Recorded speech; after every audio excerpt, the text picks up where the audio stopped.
Magandang araw po sa inyong lahat at welcome sa isa na namang espesyal na episode ng Inang Mutya Interview Series.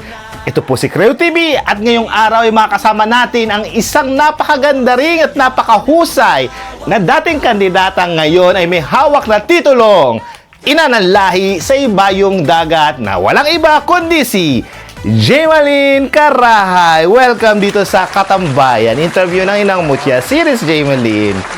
Kumusta na ang buhay-buhay natin?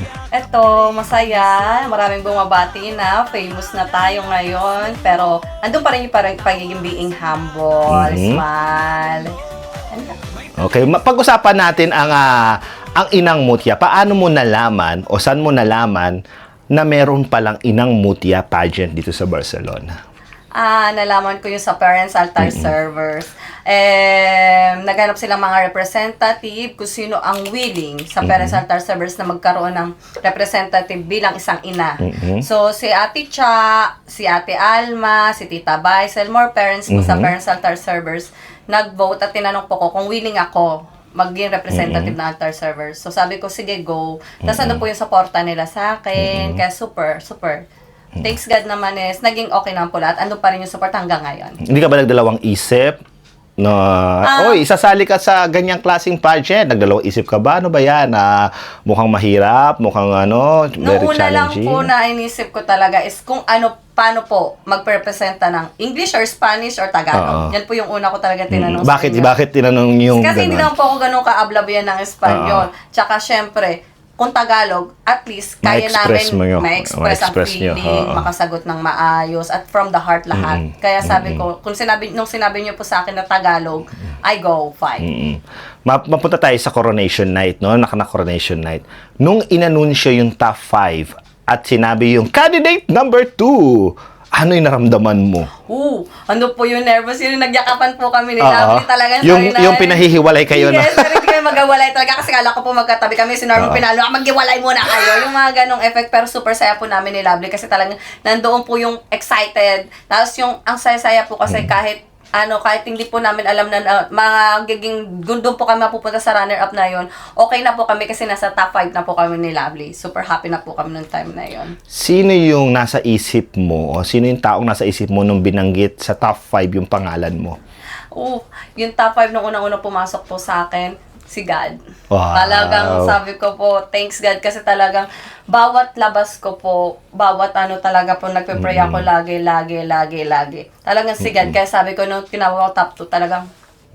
Paano mo pinaghandaan ang pageant hanggang sa makarating sa coronation night? Siyempre nag-talent night ka, ng coronation night. Paano mo pinaghandaan yung pageant? Kasi siyempre katrabaho rin kayo, di ba? So paano? Para may share mo rin sa iba na malay mo, ay sasali ako kasi kaya naman pala na ipagsabayin. Hindi. Ang una ko pong munang first na pinaghandaan, kinausap si Mister. Para po maset namin kung paano po gagawin yung. Anong reaction ni Mister? Siyempre, go. Nandiyan na po supporta ni Mister. Thank you rin naman po ako sa Mister ko kasi nandiyan po talaga supporta. Pinlano po muna namin. Siyempre, ando po yung mga practice lahat. Pero first talaga, inas ko si Mister ko kung paano gagawin about sa plano namin pag-practice, ganyan, plan sa mga bata. Thanks God naman, naging okay naman po lahat. So, siyempre, yung unang araw na labas mo sa Inang Mutya is yung video. Press con. Yung video, yung ating sa Plaza Catalunya. Ano ang naramdaman mo yung unang nagpasarela ka na may video, pakilala mo sarili mo, ako si Jaymalyn Carahay. Anong naramdaman mo nung mga araw na yon? Andun po talaga yung kaba. Kaba ka karagad nun? Super kaba kasi di pa ako marunong. Kasi may tagline ka dun na hindi ko malilimutan. Yes. Ano nga uli yung tagline mo doon? Ang pamilyang sama-sama naglalakbay, for sure, pinalaya sa inuupang bahay. And I thank you! Bakit yun ang tagline na naisip mo? Actually po may nag-guide sa akin. Kasi sabi ko gusto ko ng tagline na funny. Funny. Not always serious. Serious, So, sa una serious, and then in the ending, may funny. Kaya sabi niya, ito sabihin mo. Kaya sabi ko, go, kasi nagusto ko yung pamilya sama-sama naglalakbay. For sure, pinalayas talaga sa bahay. Kaya ang dami ng tuwaron. Ang dami nag-message sa akin noong time na yun. About naman sa coronation night, no? Ang iyong national costume. So, anong iyong pinagdaanan para mabuo At sino ang gumawa noon? Yun. Yung sa national costumes, actually nahirapan talaga kami. Kasi hindi namin maisip kung anong gagawin namin kung Filipiniana or ibe-base namin sa team ng Inang Mutya about mother. Sabi ko, gusto ko i-base sa Inang Mutya for being a mother. So kaya sabi niya, okay, empowered woman, empowered mother. So ang ginawa niya, yung kapa ko, lahat yung heroes na mother. So kaya may espada like a shield na pinagtatanggol. Bigyan nanay ng pamilya, yung mga anak. Yun, kaya sinabi ko, okay, go. Kaya yun yung talagang super hirap din eh. Super hirap. Nahirapan ka bang dalhin ng national costume mo? No, kasi super gaan siya, Barbie Gaan lang siya, lang. oo. Oo. Pero ang mahirap lang kasi yung idea. Yung idea. Yung idea. Pero thanks Sino nag-idea? stylist ko. Yung stylist mo yung sa parang Pilipinas? Si Denmark Valton. Oo, shout out sa kanya. Shout out. Oo, napakaganda kasi ng national costume mo. Super. Kasi kakaiba talaga. Ang dami nagsabi, kakaiba siya yung bestida. Oo. Kasi yung bestidang yun, kaya puro bato rin yun. Kasi being empowered, kailangan talaga kumikislap ka. Kaya yun. How about naman ang iyong evening gown? Yun yung evening gown. Ako po nag-isip nun. Idea ko yun. Aha. Kasi gusto ko, Pero pinatahi mo pa sadya sa atin. isa lang ang stylist ko. Siya rin. Si Deden Valenton. Kasi gusto ko, sabi ko, makita yung taas ko. Tapos sa baba, palda lang. Kasi nakita ko yun yung gawa niya. Is nakuha ko yung idea sa gawa niya rin. So sabi ko, gusto ko yung sa up. Talaga makikita yung shape. Kaya todo diet. Todo diet, Oo. rehimen, pero thanks ka, nakagawa naman. Ito naitanong ko na to sa ibang mga kandidata, no, sa mga ibang na-interview na natin, no. Sa 10 kayong naging kandidata na Inang Mutya, syempre doon sa 10 na yon o sa siyam na nakasama mo, syempre meron ka naging malapit. Sige. Oo. Sino ang naging katuwang o yung bang naging kabady-body mo yung sa haba 5 buwan, no, na ating preparasyon para sa coronation night? Sino doon? Siyempre, alam na po ng lahat yan, si number 1. Bakit? Si Lovely. Kasi po talaga, sa totoo lang, wala pong kilala talaga sa kanilang lahat. Hindi kagaya nila, kalala nila yung iba dahil sa Zumba, yung grupo ng asosasyon. Ako po talaga walang alam sa mga asosasyon. And then, si Lovely kasi, parehas ko pong kalog. So, si Ate Aileen din, kasi Ilocano. Siya ang una ko nakilala kasi nung unang first day na magbubunutan na number, wala si Lovely. So, ang naging close ko ng una sa Ate Aileen, Ilocano, kasi mahihain sa Ate Aileen masyado. Pero, si Lovely kasi kalog, parehas kaming kalog. Kaya naging mas close kami talaga, as in. Kung babalikan natin ang coronation night, no, ano ang paborito mong bahagi nung gabing yun at bakit? Nung coronation night. Oo. Yung part ng coronation night. Ano yung pinaka-the best moment na yun? Siyempre, alam mo na. Siyempre. Yun, nanalo po ako ng evening gown. Kasi talagang sabi ko, hindi kayo na-expect na mananalo ako talaga. No? Kasi ang gaganda rin ng gown ng mga kalaban ko sa Inang Mutya. Siyempre, tapos nung nanalo ako talagang sabi ko, ay, super saya. Super. Hindi mo mapaliwanag eh. Pero super saya. Yun yung time na moment na yun yung evening gown. Talaga super, yun ang di ko makalimutan. Ano natutunan mo sa nakaraang pageant? Ang dami ko natutunan dito sa Tulad Inang Mutya. ng? Unang-una, confidence. Faith to God.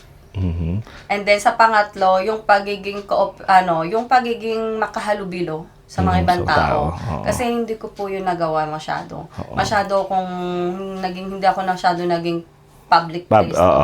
Yung sa pamilya lang talaga ako nakafocus lagi. Pero nung nakasama ko na yung time na nagkaroon ng Inang Mutya, tapos nagkakaroon ng mga sena-sena, tumar-tumar, tapos nag-train kami ng magkape-kape, natuto ko ulit makipag-communicate sa mga ibang tao. Itong natapos na Inang Mutya pageant na to 2025, no, naging matunog ang Inang Mutya. At syempre, kapag naging matunog Inang Mutya, naging matunog din ang mga pangalan nyo, no, sa tao, social media dito sa Barcelona. So kapag naglalakad ka sa labas, syempre may nagsasabi, ay, yung Inang Mutya, di ba normal na, ay, babati kayo kasi napapanood kayo, nakilala. Anong pakiramdam ngayon na nakikilala kayo ng maraming tao at maraming kumukuhang tao sa inyo? Yes. Super saya. Nandun po yung saya, excited, syempre flattered. Super flattered. Kasi hindi namin expect na may mga kukuha pa sa amin. Pwede ka maging model, ganyan-ganyan, sa pagiging Inang Mutya. Tapos, syempre, dala-dala namin gusto namin maging magandang ehemplo rin sa mga tao, kagaya namin maging mga ina. Pero super saya. papaano mo gagamitin sa titulo mo ina ng lahi sa Barcelona, sa Ibayong Dagat, haba kasi ng iyong title, no? Ina ng lahi sa Ibayong Dagat, yung titulo na hawak mo ngayon upang makapagbigay ng inspirasyon sa iba pang kababayan, lalo na sa nanay. Yan. Sa kagaya ko pong nanay, huwag po kayo mawawala ng pag-asa kasi hindi po dapat mawala ng pag-asa ang mga nanay kasi kapag naging nanay na tayo, nawawalan tayo ng pag-asa. Gusto ko po kayong magkaroon ng lakas ng loob kagaya ko po kasi nawalan po ako ng confidence sa sarili. Pero nung sumali po ako sa Inang Mutya, di ko po in-expect, marunong po pala ako magpatsarela, may talent ako mga ganito, ganyan. Pag sumali kayo, kung gusto nyo gawin ng isang bagay, i-push nyo po sa sarili nyo dahil para po sa inyo, ang buhay natin ay isa lang. Yun yung gusto kong iparamdam sa inyo na sa buhay natin, kailangan natin ilaban kung anong gusto natin gawin para sa sarili natin. Gusto ko i-enjoy natin kung anong gusto natin gawin natin para sa sarili natin. Kasi para sa atin to, para sa buhay natin. Tayo lang ang magdadala nito, kaya kailangan natin i-enjoy natin habang nandito pa tayo sa mundo. Ano ang naiisip mong advokasya na gagawin mo ngayong hawak mo ang titulo ng Inang Lahi sa Ibayong Dagat? Meron ka bang naiisip na advocacy or meron ka bang proyekto na pinaplano sa ating komunidad? Tulad halimbawa ng Inang Mutya Barcelona na si Ate Nancy na balak magtayo ng Asosasyon. Lokal, asosasyon, grupo, ganun din si Lovely, grupo. Kaya ngayon meron na siyang grupo. Ikaw, may plano ka ba na magkaroon din ng mga advokasya sa community dito sa Barcelona? Ang yung gusto ko pong ilaban, yung kagaya po sa akin na kagaya ko na nawala na, yung na depression, gusto ko po magkaroon tayo ng asosasyon na yung tulong-tulong nag-open forum, yung mga ganun naglalabasan ng sama ng loob. May counseling. Yes, yun yung gustong-gusto ko kasi ako nung time na ako may problema, ang dami kasi pong mga mamish na sinasarili ang problema. Gusto ko magkaroon po ng asosasyon na pag may problema, yung mga mamish, meron tayong asosasyon na magka-counseling, open forum para magtulungan, ilabas ang sama ng loob, magtulong-tulungan tayo, mag-advise sa isa't isa. Yun yung gustong-gusto ko po. So, magiging guidance counselor. Yes. Parang ako yung magiging boses ng kababaihan. Na lakas ng loob, lakas ng tiwala sa sarili, na kaya natin ilabas. Parang ikaw yung takbuhan para makinig. Yes. Kaboses ng kababaihan na kaya rin gusto ko kayong i-advise kasi ako dati naging down din ako eh. Naging down ako. Kasi yun ang kailangan natin, yung taong may nakikinig. Gusto kong maging impluwensya nila. Gusto kong maging impluwensya nila. Gusto kong magkaroon ng counseling para mag-open sila sa akin. At least, open ako, maging boses ako nila. Na-advise ko sila na dapat ganito, ganyan. Para bumalik ang lakas ng loob nila sa sarili nila. Yun ang gusto ko talaga. So, maganda yan. Ang dati, napaka-down ko. Pero naging Inang Mutya ako, mas naging matapang ako. Pero nung sumali ako sa Inang Mutya, promise, kaya gusto ko po kayong ma-inspire na sumali sa mga ganitong event. Kasi nagkakaroon tayo ng confidence sa kalakas ng loob sa sarili. Malaking tulong ang sumali sa pageant. Maniwala po kayo sa akin. Kasi dati talaga nauuna iyak ko. Hindi ko. Yung sagot ko lagi pong nginig. Pero ngayon, taas ang tindig, tiwala sa sarili, kaya ko to. Yun yung gusto kong ipahiwatig na pagiging isang Ibayong Dagat ay gusto kong ipakita sa inyo na gusto kong maging ehemplo sa inyo na kaya kong maging role model na kahit nawalan ako ng magulang. Unang-una, nawalan ako ng magulang, halos naging down ako. Nahiwalay ako dati sa una kong asawa na halos na naging pareha ko na ako yung bumuhay sa anak ko. Yun yung gusto kong ipakita na iunahin ko yung iyak ko, halos na depress ako. Hindi ko alam saan ako kukuha dahil mag-isa lang ako rito. Wala akong nanay, wala akong tatay rito, wala akong kapatid. So, nag-iisa ka lang talaga? Nag-iisa lang po talaga ako rito. So, yun, iyak ako. Pero yun, nanalig ako sa Panginoon. Yun, para bang sabi ko, ibabalik ko yung, sabi ko sa sarili ko na, gusto ko, nag-pray lang ako na sana malabanan ko lahat. Kaya gusto ko makita yung pagiging isang ina ay empowered mother. Yan, oo. I-explain ko po muna yun, pero I want to be empowered mother. Oo. Empowered mother, kagaya ko, na nalabanan ko, nalagpasan ko lahat ng pagsubok ko sa buhay na nagdinaanan ko. Promise, mas marami po kung pagsubok na pinagdaanan sa buhay. Kung alam nyo lang po, simulan dumating ako, walang-wala ako. Walang-wala po talaga, as in zero. Kaya po sa mga bagong dating rito, na mga ang kagaya ko, o yan, mapapayak po. O kaya ko pong umiyak.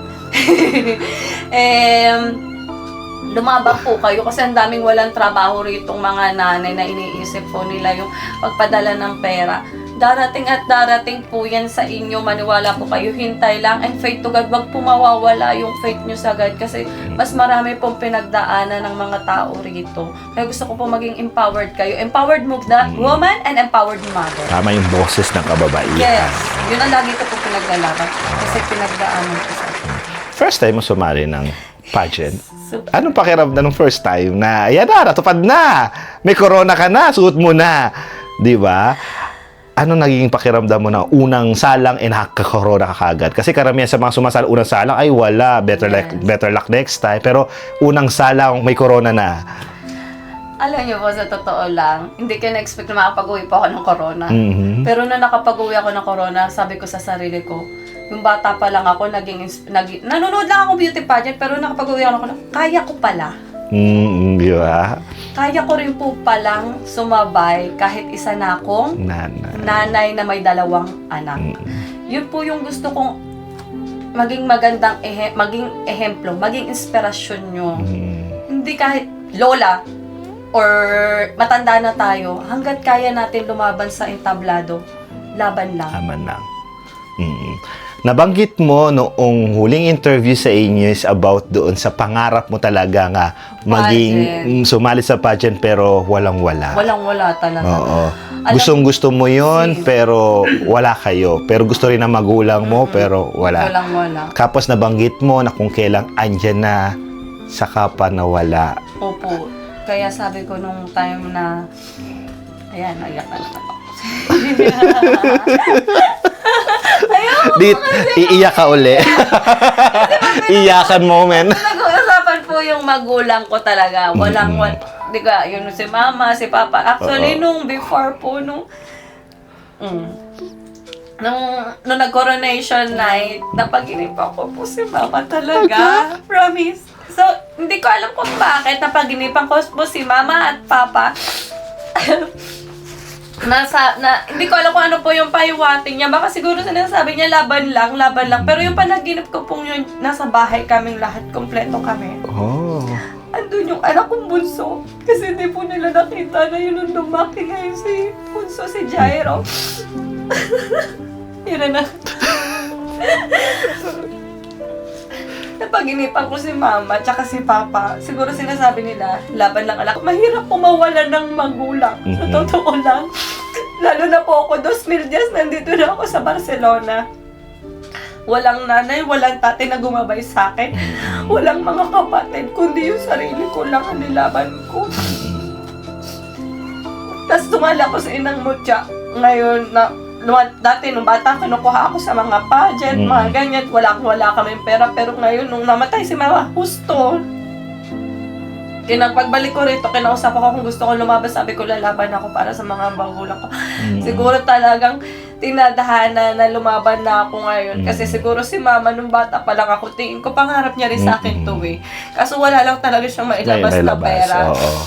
Nakita nyo, gusto po pagbalik ko March, May. Pagbalik po namin ng February, April, kinausap na ako ng parents altar service. Gusto mo ba? Sabi ko parang tinadhana siya.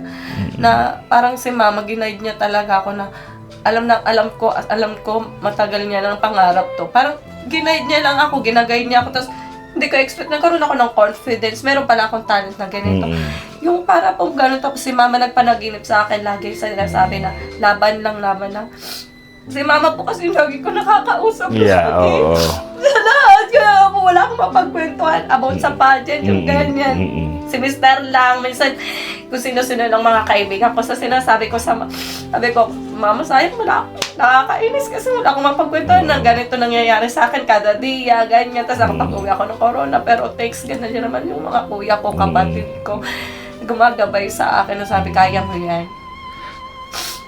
So sa kamag-anak mo, ikaw lang ang nandito? Andito po yung mga kamag-anak ko. Andito? Pero sa pamilya ko, ako lang po. Ikaw lang. Ako lang po. Mga kapatid mo nasa Pilipinas. Po, opo, tinutulungan mo pa sila. Awa ng Diyos, hindi na po. Okay na yung mga buhay Kaya nila. po, si mama at papa, feeling ko kaya po namatay sila ng maaga dahil nakita na nilang okay na po kami Okay na, magkakapatid. oo. Kaya tingin ko po ginabayan din ako ni mama dahil alam niya nung bata pa lang po ko talagang pangarap ko na po maging beauty queen. Speaking of ginabayan, no, ng iyong nanay, halimbawa ay nandito siya, no, nakikinig, no, at gusto marinig yung mensahe mo. Ano ang may iwan mong mensahe sa kanya ngayong may corona ka na? Mama, alam mo yan, nung bata pa lang ako, sabi ko pag kinukuha kong Reyna Elena, ayaw mo ko ipasali kasi sabi mo gastos na naman sa makeup, ganyan. Tapos yung mga ganyan, wala kang damit, mga ganyang moment. Mama, thanks. Alam ko ginabayan mo ko talaga dahil alam mo nang bata pa lang ako, alam mo pinagmamalaki mo pa rin ako kahit hindi ako nakakasali, naririnig ko pinagmamalaki mo ako na kinukuha yan sa pageant kasi wala lang talaga kami pang gastos. Pero mama, alam ko, alam mo yan, para sa'yo tong laban ko dahil sa pagiging mother, dahil you're the best mother in the whole world.